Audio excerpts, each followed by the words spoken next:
There's no doubt that I would not have children. There's no doubt in my mind that without the transplant, I would not have Elizabeth and Aaron. Faith Carlin's journey to motherhood began with life-threatening health issues, a result of a 15-year struggle with diabetes. I didn't realize what a toll it was taking on my body. They were telling me that I could go blind, and my kidneys were failing, and I would need dialysis. At age 30, doctors recommended a combined kidney and pancreas transplant. I knew nothing about organ donation. I never heard of a transplant before that day that I talked to my nephrologist. Faith was added to the national transplant waiting list. With dialysis looming in her future, she got the call. A young man had died, and his family donated his organs.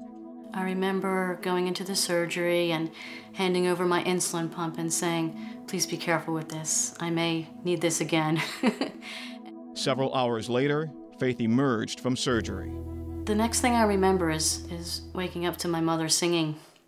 I said, "Mom, did I have the transplant?" And she said, "Oh yeah." She said that everything was great, that my kidney was already working, my blood sugar was already normal, and it couldn't be better. And we just cried together.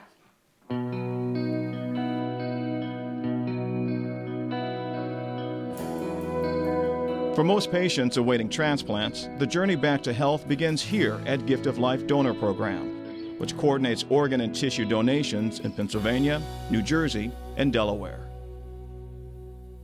John, I hear you're working on the local case. Oh, yes, I am. Can you go over the donor with me? Sure. It's a 31-year-old male Caucasian. The reason why Gift of Life exists is because there's people who need an organ for transplant. There's that waiting list that people talk about. Howard Nathan has been with Gift of Life since 1978. Today, he is considered one of the world's leading experts in organ donation. Right now, there's over 6,000 people waiting for a call so that they can get back to a normal life through organ transplantation. In 1974, when the program started, it was really just about kidney transplantation because that was the only organ being transplanted. Dr. Clyde Barker, past chair of the Department of Surgery at the University of Pennsylvania, was one of the co-founders of Gift of Life, originally named Delaware Valley Transplant Program and known largely by its phone number, Kidney One.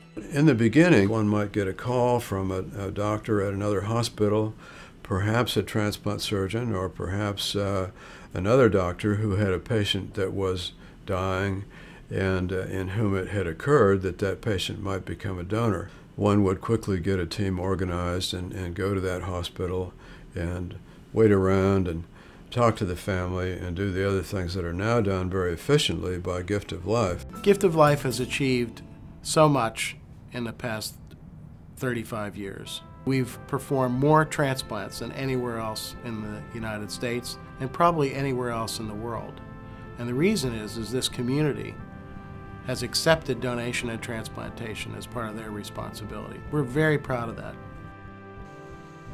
And for Faith Carlin, the proof of Gift of Life's success and purpose of its mission is simply stated. I think I do owe part of my life to Gift of Life. Just all that they do to result in lives being saved. And yeah, I do thank them for my life.